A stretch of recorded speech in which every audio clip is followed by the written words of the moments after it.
Hello, everyone. Welcome again to the Startup Societies Foundation podcast. Here on this show, we interview innovators in governance and explorers of new realms. Today on this show, we have a mixture of both. He was aboard the bathysphere tree stay when it made its record maximum descent into the Mariana Trench in the 1960s. Also, for the past 4 decades, he has made over 70 polar expeditions to the Arctic and Antarctic regions and is an expert in governance of that whole region. So, thank you so much for being here, Don. Thank you for inviting me. Well, Don, why don't you start off with explaining what the system of governance is in Antarctica? In 1961 came the Antarctic Treaty, which basically said all claims that have been made to date are to be held in abeyance. They were not canceled. I think politically that had been too hard to get several nations to renounce their colonial claims, but they're held in abeyance. In other words, you don't take any colonial action. You can maintain your claim, your right of claim, but you can't act on it. And that worked. This is an example of an international treaty that set, metes and bounds for performances and activities and geography, if you will, use of areas for international well-being. Now, the black side of that, of course, because there's no government, singular government running the Antarctic, the idea of enforcing treaties and various activities that came out of the treaties, such as considerations of fishing, mining, and all of that, and also pollution and waste management, so on. All of those things are somewhat voluntary because there's no police force or Coast Guard to enforce them.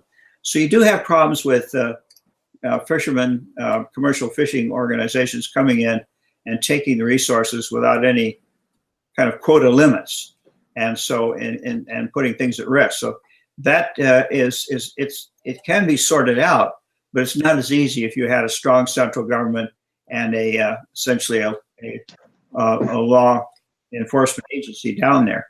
The various, of course, in all international treaties that are signed, they're between governments, not individuals. So if our government signs a treaty, then it also takes force of domestic law. So the things that are prohibited through the Antarctic Treaty are also prohibited to U.S. citizens with the force of domestic law. So it's not completely a situation where you're operating in the Wild West. It's just more difficult. For example, tourism, which was not contemplated when the treaty was being done in the late 50s and signed in 61. No one thought people go down there as tourists, but it's a very, very big thing today. And interestingly enough, a non-governmental organization, the International Association of Antarctic Treaty Operators, IATO, got together, set up rules for visitors down there, and they've been very good to the extent that the treaty organization, because I believe they meet every year, maybe an interim, and every 5 years they have a full plenary review of it, all the governments involved, to see if any modifications and things, lift the hood and see if you can tweak it a little bit. And they've never quite endangered, if you will, the voluntary rules for tourism there, which came into effect really probably after 66, 66, which was when the first built for the purpose tourist ship was put into service in the Antarctic. And since that time, IATO got formed and certain rules were laid down. For example, no more than 50 people ashore at one time, and you can't do this, can't do that, and how to behave around the animals, the penguins, the seals, and so on. And it's worked very well. I've made 40 expeditions to the Antarctic beginning in 1971 when I was still in the Navy. And I've watched this, and the last time was, I think, 2014 or 12, right around there. So I've watched this over the years, and and it works very well. And those of us that get involved in Antarctic tourism are very careful to make sure we enforce through, I guess, moral suasion, because we don't have a police department, that everybody should obey the rules that we've all agreed to for the benefit of everyone. Because if we don't, it'll go into the treaty, which means it could get very bureaucratic if we're not careful. I have two remaining questions. Well, actually, there are two different scenarios that I'd like you to expound on, just for the governance junkies that are listening to this podcast. So let me give two scenarios. One scenario is there is two people at McMurdo Station. One of them is a Russian and one is an American. And an American had been, let's say, they stole a case of research or equipment from the Russian, and the Russian wants their equipment back, but the American is not willing to give it back. In that case, who would enforce the personal property rights of the Russian, and make sure that it is given back to the Russian? Well, you can look at the various bases or stations as excuse me, as we do ships. It's the flag that's on the base.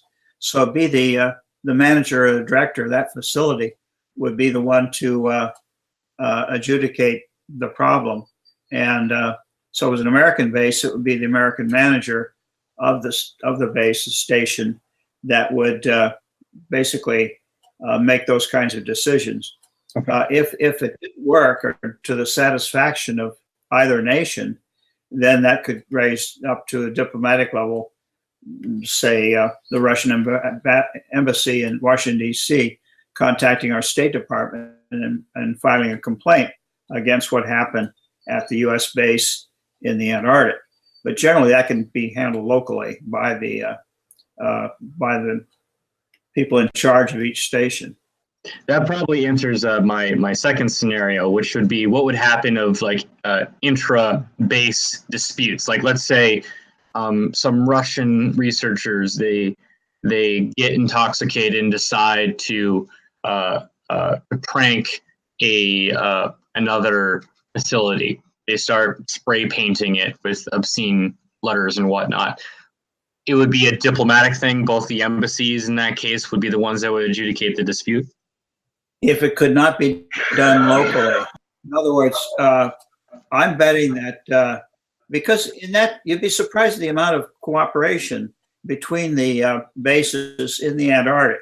It's a hard place. You're way out on the end of everything in terms of food, fuel, and all other amenities of the good life. They try, but it's a hard life. And so you kind of depend on other people. For example, the U.S. probably operates the biggest air service in the Antarctic continent because we have the aircraft, ski-equipped Hercules and helicopters and so on.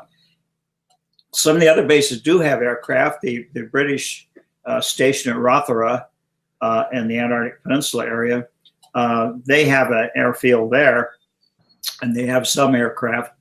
Basically, your aircraft fly in for the season. When the season's over, they all leave and go back north. So the U.S.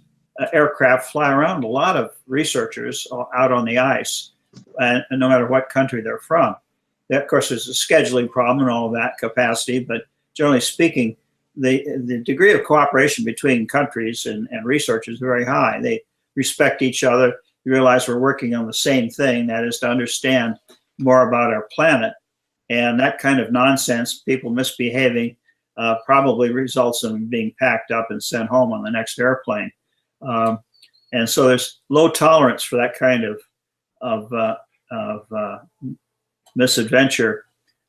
Sure, you celebrate, maybe have a couple of beers too many, but they're outside that limit of being sort of socially awkward, if you will. If it's serious stuff, then the station managers, the Russian station manager and the American, would get together and discuss it and try and solve it locally. That they don't want to push things up into governments. You push it up into governments, and suddenly you find yourself being handed down a packet full of rules that are difficult to work with and just make a hard life harder. So there's a great incentive there to take care of things like that very quickly and very forcefully. If somebody is really misbehaving, you just send them home. And that doesn't look good on your resume. Exactly.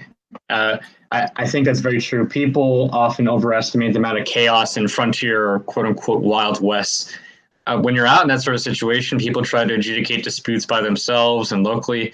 And they also have some of a similar personality and ethos that just makes them want to settle the dispute rather than lead to more confrontation. It's a tough environment. Why make it worse?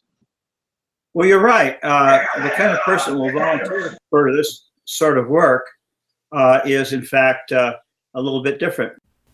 I totally agree. Frontier people, innovators, they have a different character. And I hope that the innovators and frontier people of the Startup Societies movement will use Antarctica as a template to make better, more peaceful, and productive societies going forward.